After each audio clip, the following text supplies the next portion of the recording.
Chicos, ahora vamos a empezar con el repaso para los cursos de el área de ciencias naturales, en los cuales vamos a hablar sobre los cursos de física, química y biología. Bien, vamos a ver primero el curso de física. Si ustedes recordarán, en las clases hemos estado hablando sobre el movimiento vertical de caída libre, que es un movimiento que se puede dibujar de esta manera, así como les coloqué en la imagen, al igual que en la clase que habíamos visto. Y tenía las siguientes características. Primero, la trayectoria es una línea recta vertical. Y en la clase yo les había mencionado que esta gráfica de aquí, de este dibujo donde está este móvil moviéndose, en realidad es un movimiento en una sola trayectoria, o sea, en una línea recta. Simplemente que se hace este dibujo para poder trabajar con las distintas velocidades. Bien, entonces este dibujo en realidad es solamente una representación.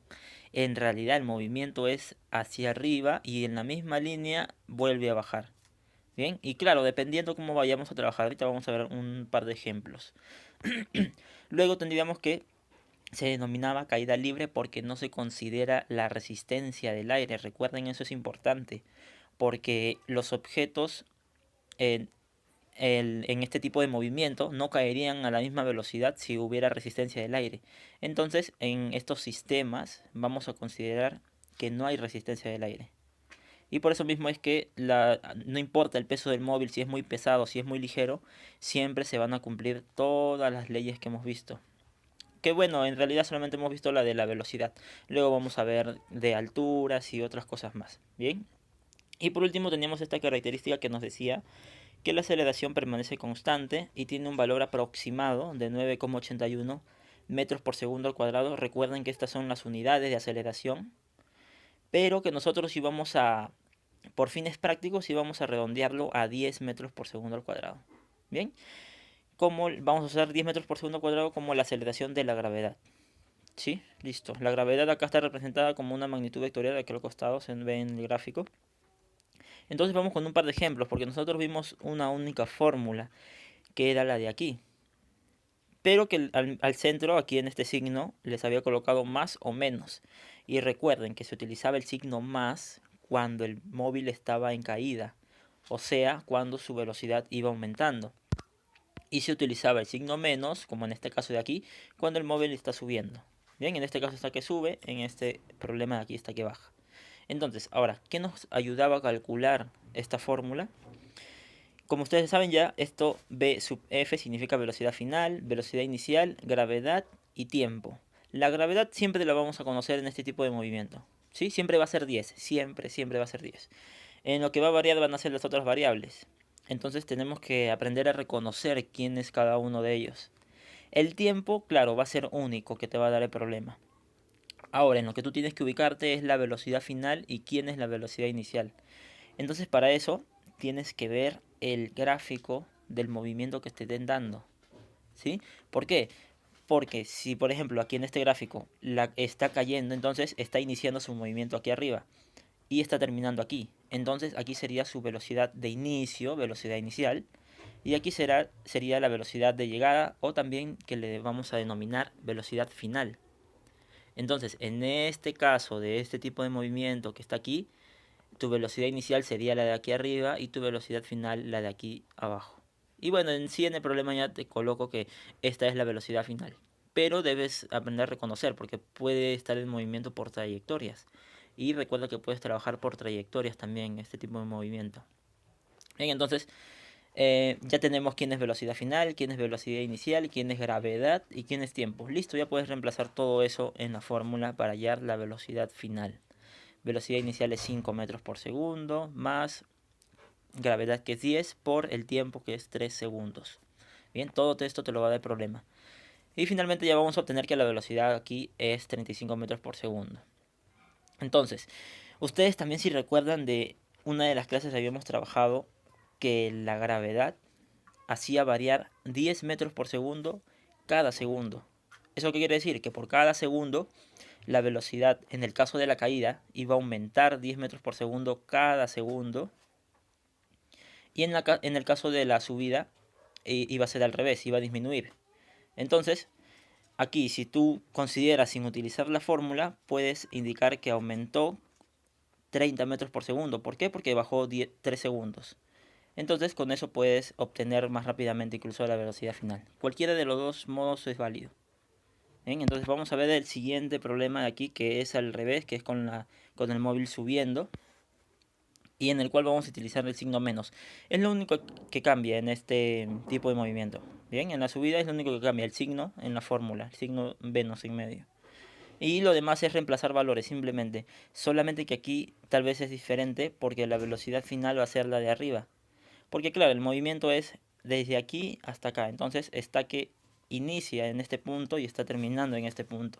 Entonces obviamente a este le vamos a llamar velocidad inicial y aquí le vamos a llamar velocidad final. Y bueno, ya tenemos el tiempo, ya tenemos la gravedad. Simplemente es reemplazar nada más en la fórmula. Velocidad final va a ser igual a la velocidad inicial, que es 60, menos la gravedad, que siempre va a ser 10, recuerden, por el tiempo, 4 segundos que acá te indica.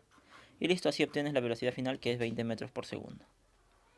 Entonces, esto era lo único que habíamos trabajado en el curso de física. Ahora vamos a pasar a hablar del curso de química. Habíamos hablado de las reacciones químicas en una clase, si ustedes recordarán. Les había dado 4 tipos de reacciones químicas. Pero en este caso vamos a hablar de las principales nada más, que eran la reacción de síntesis, adición o composición, y la reacción de descomposición o análisis. Entonces, eh, obviamente aquí, bueno, ustedes ya aquí solamente en la ecuación que se coloca aquí ya pueden recordar de qué trata. La reacción de síntesis es cuando dos o más reactantes forman un solo producto. O sea, tienes varios reactantes aquí, varios compuestos que reaccionan entre ellos y al final te produce solo un producto. Nada más, así como en los ejemplos de aquí. Bien, tenemos estos 3 ejemplos. Acá tenemos 2 reactantes y van a formar un solo producto. Acá 2 reactantes, un solo producto. Y la reacción de descomposición era lo contrario, pues. A partir de un solo reactante obtener varios productos. ¿Sí? Se le llama descomposición porque a este reactante se le descompone en distintos elementos, distintos compuestos. Ya sea como este caso de aquí, como el de este ejemplo también. Al descomponer el, el agua oxigenada, que es esto de aquí, se descompone en oxígeno molecular, que así se le llama a este elemento de aquí, y en agua, ¿bien? Por acción de la luz. Y así sucesivamente porque en este tipo de reacciones se necesitan diversos agentes que vayan a hacer esta descomposición. Como en este caso, que es la acción del calor, aquí acción de la luz, aquí acción de la electricidad. ¿Bien? Entonces, de esos dos tipos nada más les voy a mencionar porque los otros dos eran ya un poco más complicados. Entonces, estos son los principales. Los otros dos tipos de reacción se derivan de estos dos. Luego tendríamos que en otra clase habíamos hablado sobre las reacciones catalíticas.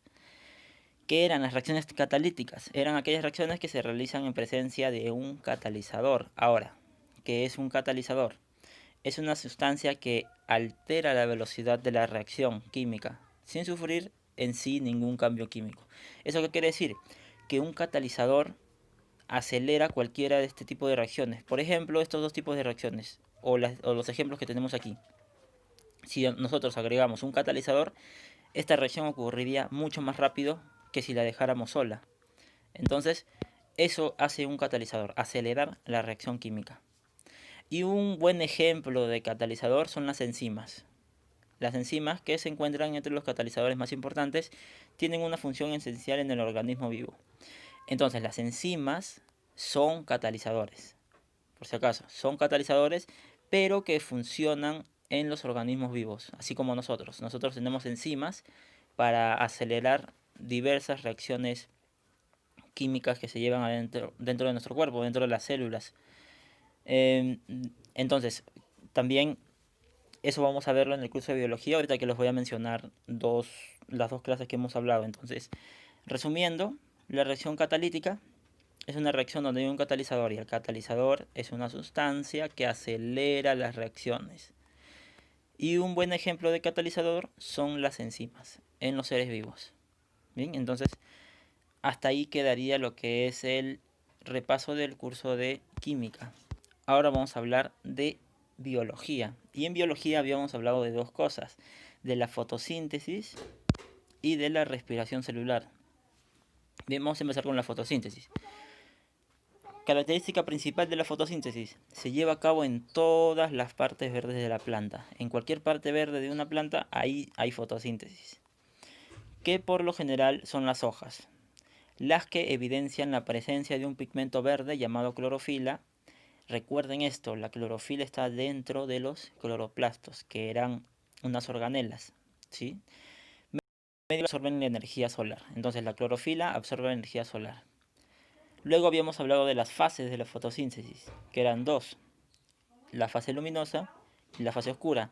La fase luminosa se llama así precisamente porque es donde se requiere energía solar para que se realice.